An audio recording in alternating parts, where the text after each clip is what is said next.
अस्सलाम वालेकुम। कैसे हैं आप सभी लोग। मैं उम्मीद करती हूँ कि आप सभी बिल्कुल खैरियत से होंगे। अल्लाह का शुक्र है, हम भी बिल्कुल खैरियत से हैं। तो ये मेरी भांजी हैं, यहाँ पर फूल तोड़ रही थी, मुझसे पूछ के तोड़ा था तो मैं उनको उनकी क्लिप रिकॉर्ड कर रही थी। तो बहुत ज़्यादा खुश हो रही थी, पूछ रही थी आप इसका क्या करेंगी। मैंने कहा आप देख लीजिएगा इसका मैं क्या करूँगी।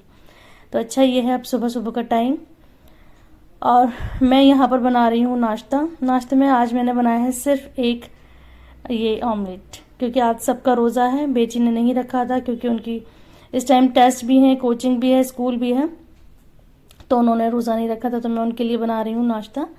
तो नाश्ते में ये ऑमलेट है और मैं स्लाइस को फ्राई करके दे दूँगी।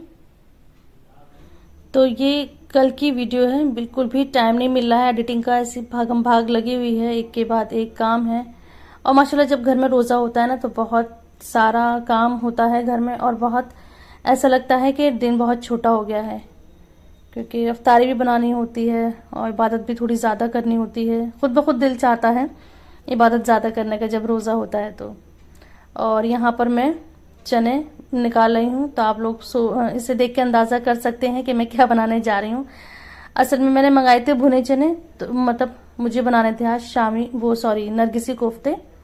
तो उसके लिए मुझे भुने चने चाहिए थे। तो भुने चने जब मैंने मंगवाए थे तो इस तरह से आए थे, छिलके वाले थे। तो उसमें से मैं ना ये बिना छिलके वाले निकाल रही हूँ, क्योंकि ये रोस्टेड जो चना होता है ना बिना छिलके का पड़ता है। तो यहाँ पे मैंने तकरीबन 4 चम्मच के करीब इसका मैं पाउडर बना लूँगी। तो इतने मैंने चने निकाल लिए हैं जिससे कि 4 चम्मच ये पाउडर बन जाए। तो वही मैं कर रही थी। और जो कोफ्ते बनाऊंगी मैं थोड़ी देर के बाद बनाऊंगी। मैं भी इसकी प्रिपरेशन करके रख रही थी। अभी मैं बाकी के काम करूंगी घर के। और उसके बाद मैं यहाँ पर आई हुई थी गेट पर। तो गेट पर आई हूँ, मेरे हाथ में कैमरा क्यों है असल में एक ऑर्डर आया हुआ था तो उसकी ऑनलाइन पेमेंट थी, तो उसी के लिए मेरे हाथ में फ़ोन भी था। तो मैंने सोचा मैं यहाँ पर रिकॉर्ड कर लेती हूँ। अच्छा था व्यू, क्योंकि मौसम इतना अच्छा है। और मैं यहाँ ये भी दिखा रही हूँ कि मैं गेट पर क्यों आई थी। तो ये बुक आई हुई थी, तो इसी को रिसीव करने के लिए मैं गेट पर आई हुई थी। आजकल हमारे घर फिर से बहुत ज़्यादा किताबें आ रही हैं। असल में होता क्या है, कोई भी किताब हो, कोई भी शौक हो, ख़ास तौर पर रीडिंग का, जितना हम किताबें पढ़ते हैं उतना ज़्यादा हमारा दिल चाहता है।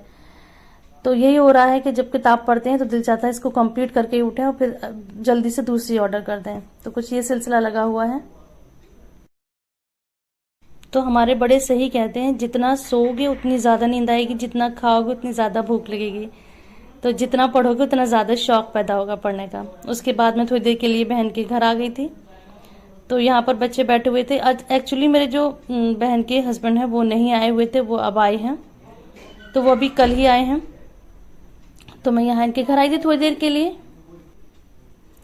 तो बस थोड़ी देर बैठकर मैं जा ही रही थी, तो मेरी जो सिस्टर हैं वो मुझे वहाँ की मिठाई दे रही थी, जो टर्किश मिठाई है। कह रही थी तुम आई हो तो तुम ही ले जाओ, वरना वो भेजती किसी के हाथ। ये है कुनाफा। वैसे तो ये इस तरह की स्वीट यहाँ भी मिलती हैं, टर्किश स्वीट अब इंडिया में भी मिलने लगी हैं, लेकिन मुझे फिर भी ये वो टेस्ट नहीं लगता है जो वहाँ की इन स्वीट का होता है। तो बहुत मज़े का था कुनाफा। इसकी जो चीज़ थी उसका अलग ही, एक बहुत ही अलग सा टेस्ट था। और ये है बकलावा। और ये जो आपको नेस्ट के शेप में दिख रहा है, जैसे चिड़िया के नेस्ट होते हैं, इसका नाम है बुलबुल बकलावा, क्योंकि लग रहा है ना बुलबुल के घोंसला है, उसमें उसके अंडे रखे हुए हैं। तो बहुत देखने में भी क्यूट था और खाने में तो बहुत ही मज़े के होते हैं। इसमें पिस्ता, काजू और पिस्ता का बहुत ज़्यादा यूज़ था इनमें। तो मैं ये सब मिठाई देखते टाइम सोच रही थी कि देखिए ये एक मिसाल है कि दाने दाने पे लिखा है खाने वाले का नाम। जो आज का रोज़ा रखा था तो सोचा भी नहीं था कि अफ्तार आज हमारा इस मिठाई से होगा, कि कहाँ की मिठाई और कहाँ बनी है, कहाँ से ये हमारे यहाँ आई और हम इससे अफ्तार करेंगे। तो उसके बाद मैं आ गई थी घर पर और मैं अब यहाँ पर कर रही हूँ नरगिसी कोफ्तों की तैयारी। बहुत ही परफेक्ट रेसिपी आप लोगों के साथ ज़रूर शेयर करना चाहूँगी। तो इसके लिए मैंने 1 प्याज और 2 चम्मच खसखस को मैंने धोकर प्याज के साथ पीस लिया था। और कीमा लिया है बहुत ही फाइन, बिल्कुल चिकना, और इसको हम उसी प्याज और खसखस के साथ पीस लेंगे। और वो जो मैंने चने लिए थे जिसको मैंने अलग कर लिया था, उसको भी हम पाउडर बनाकर डाल देंगे। अब यहाँ पे मैंने 1-1 चम्मच मसाला लिया है। तो इसमें नमक, मिर्च, गरम मसाला, काली मिर्च पिसी हुई और भुना पिसा जीरा, ये सब मैंने 1-1 चम्मच लिया है। और 1 से 1.5 चम्मच मैंने यहाँ पर घी का इस्तेमाल करा है, जिससे कि जो ये कोफ्ते हैं बहुत ही मॉइस्ट बनेंगे। और वैसे इसमें जो कीमा लेते हैं ना वो चिकना कीमा नहीं लेते हैं, रूखा कीमा लेते हैं। और चिकनाई के लिए यहाँ पे घी या फिर आप ऑयल डाल सकती हैं।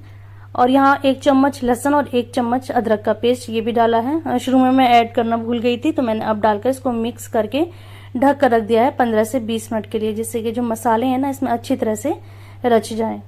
और यहाँ मैं कोफ्तों के लिए अंडे बॉईल कर रही हूँ। नरगिसी कोफ्ते अंडे रखकर बनाए जाते हैं।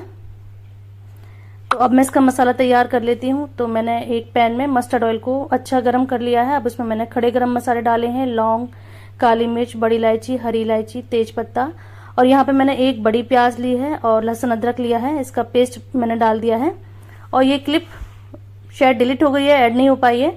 तो यहाँ पे मैंने मसाले के हिसाब से नमक, मिर्च, हल्दी डाल दी है। अब ये मसाले भून देंगे हम। प्याज की कच्ची महक निकल जाए, धनिया की कच्ची महक निकल जाए, तब तक भूनेंगे। जब ये भून जाएगा तो मैंने यहाँ पर 2 टमाटर का पेस्ट डाल दिया है। 2 टमाटर को मैंने थोड़े से पानी के साथ पीस लिया था, वो पेस्ट डाल दिया है। और टमाटर का पानी खुश्क होने तक उसको भूनेंगे। अब यहाँ पे मैंने एक बड़ी प्याज को गोल्डन फ्राई कर लिया था। साथ ही मैंने यहाँ पे 4 से 5 हरी इलायची को भी फ्राई कर लिया था। तो अब इसको पीसेंगे। तो मैंने यहाँ पे ब्राउन प्याज और हरी इलायची और 3 चम्मच मैंने दही ले लिया है। तकरीबन 60 ग्राम के करीब मैंने दही ले लिया है। तो इसका हम पेस्ट बना लेंगे।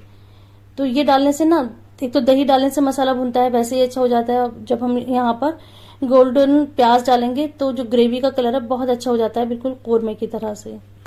तो ये स्टेप जरूर फॉलो करें। जब इस मसाले को भूने तो लास्ट में इसमें तली हुई प्याज डालकर इसको जरूर भूनें। तो अब यहाँ कीमा रखे हुए अच्छा खासी देर हो गई, तकरीबन 20 से 30 मिनट हो गए हैं। अब मैं इसको फिल कर लेती हूँ। जो मैंने अंडे बॉईल करके रखे थे उसको मैंने प्रिक कर लिया है। और सारी मैं कोशिश कर लूंगी, सारी ट्रिक लगा लूंगी कि जो अंडे हैं वो इजीली बन जाएं। और इस तरह से कोफ्ते बनाएंगे ना तो बहुत अच्छे बनेंगे, मतलब बिल्कुल परफेक्ट बनेंगे। वरना लोगों की शिकायत होती है कि कोफ्ते पर जो अंडों पर जो कीमा है वो चिपकता नहीं है या पकाते टाइम छूट जाता है। तो इस तरह से बनाइएगा। और मैं बिल्कुल इजी तरीके में बता रही हूँ। जैसे हमारे हाथ छोटे होते हैं और ये नरगिसी कोफ्ता बहुत बड़ा हो जाता है, अच्छी तरह से इवनली नहीं उस पर कीमा लग पाता है अंडे पे। तो मैंने इस तरह से 2 रोटी बनाकर, जैसे हम 2 रोटी के पराठे बनाते हैं ना, इस तरह से मैंने फिल कराया। अब ध्यान से देखें, मैंने छोटी छोटी 2 कीमे की टिक्कियां बना ली हैं। उसमें बीच में अंडा रखा है। उसको फिर हाथ से दबा दबा कर उसको बिल्कुल स्मूथ कर लेंगे। और हम साथ साथ पानी का हाथ भी लगाते जाएंगे। तो आप फिर से देखें।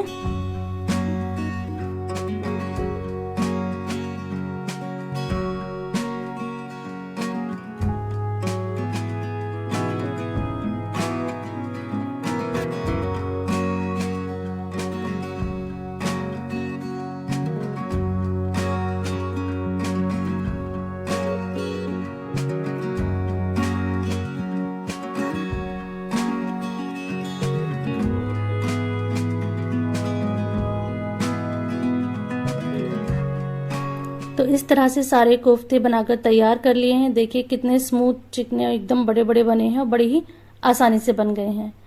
और तो दूसरी तरफ हमारा मसाला भी भुनकर तैयार हो गया है। अभी हमने वो जो प्याज और दही का पेस्ट तैयार करा था वो इसमें ऐड नहीं करा है, वो अब ऐड करेंगे। क्योंकि पहले हम इंतजार कर रहे थे कि मसाला अच्छी तरह से भुन जाए, तेल अलग हो जाए, उसके बाद मैंने ये प्याज दही का पेस्ट डाल दिया है। और अब हमने जो अंडे के कोफ्ते बनाए हैं उसको डाल देंगे।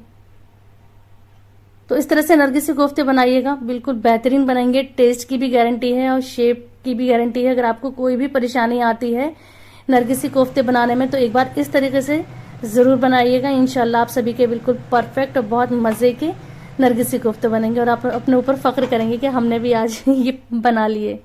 क्योंकि बहुत से लोग घबराते हैं ये बनाने से। और हाँ, जब हम कोई भी कोफ्ते बनाते हैं, स्पेशली ये वाले कोफ्ते बना रहे हैं, तो इनको बिल्कुल भी हम चम्मच से नहीं चलाएंगे। जो पॉट है उसको हिला हिलाकर हम घुमाएंगे तो उससे कोफ्ते टर्न हो जाएंगे। हमें चमचे से नहीं टर्न करना है। अच्छा, थोड़ा सा कीमा बचा था तो मैं इसके कोफ्ते बनाकर रख दूंगी। तो हमारे घर में जो कोफ्ते बनाए जाते हैं उसमें जो कचूमर है ना, मिक्स नहीं करा जाता। जो प्याज, हरी मिर्च, अदरक, हरा धनिया इसको काटते हैं, कचूमर बोलते हैं, उसको हम मिक्स नहीं करते कीमे में, उसको अंदर फिल करके बनाते हैं। तो मेरे हस्बैंड इसी तरह से पसंद करते हैं खाना। तो मैंने इसी तरह से जो बचा हुआ कीमा था उसके ये 5 कोफ्ते बना लिए हैं। इसको मैं फ्रीज कर लूंगी और जिस दिन मुझे समझ में नहीं आएगा क्या कुक करें तो फ्रीजर से निकाल के ये कोफ्ते का सालन बनाकर तैयार कर लूंगी। अच्छा, उसके बाद यहाँ पर अचानक ही बेल बजी थी और फिर घर पर आ गए थे मेहमान। और उसके बाद आज रोज़ा भी था, अफ्तार का एकदम टाइम हो गया। मैं कुछ भी शूट नहीं कर पाई थी, कुछ भी शूट नहीं कर पाई थी, और मैं कोई कोफ्ते का एंड रिजल्ट भी नहीं शूट कर पाई हूँ। तो मैं सोच रही थी कि पता नहीं ये रेसिपी मैं शेयर करूँ या नहीं करूँ, लेकिन मैंने सोचा कि चलिए, आपके पास रिजल्ट तो नहीं है लेकिन तरीका तो प्रॉपर है, तो मैंने इसको पोस्ट कर दिया। इंशाल्लाह दोबारा बनाऊंगी तो उसके मैं फाइनल लुक भी आपको दिखाऊंगी। तो अब ये सब कुछ फारिग हो गए थे हम लोग। अभी रात का टाइम, मैं किचन से बाहर निकल रही थी, तो मैं सुबह के लिए यहाँ पर थोड़ी सी ड्राई नट्स सोक कर रही थी पानी में। तो यहाँ पे मैंने मेथी, खजूर, किशमिश और बादाम, इसको मैंने भिगो दिया है पानी में, सुबह उसको मैं खाऊंगी। बस अब सारे किचन के काम हो गए हैं, अब मैं लाइट ऑफ करती हूँ। यहाँ तक था आज की मेरी वीडियो। आई होप कि वीडियो पसंद आई होगी। वीडियो पसंद आती है तो do like, share and subscribe.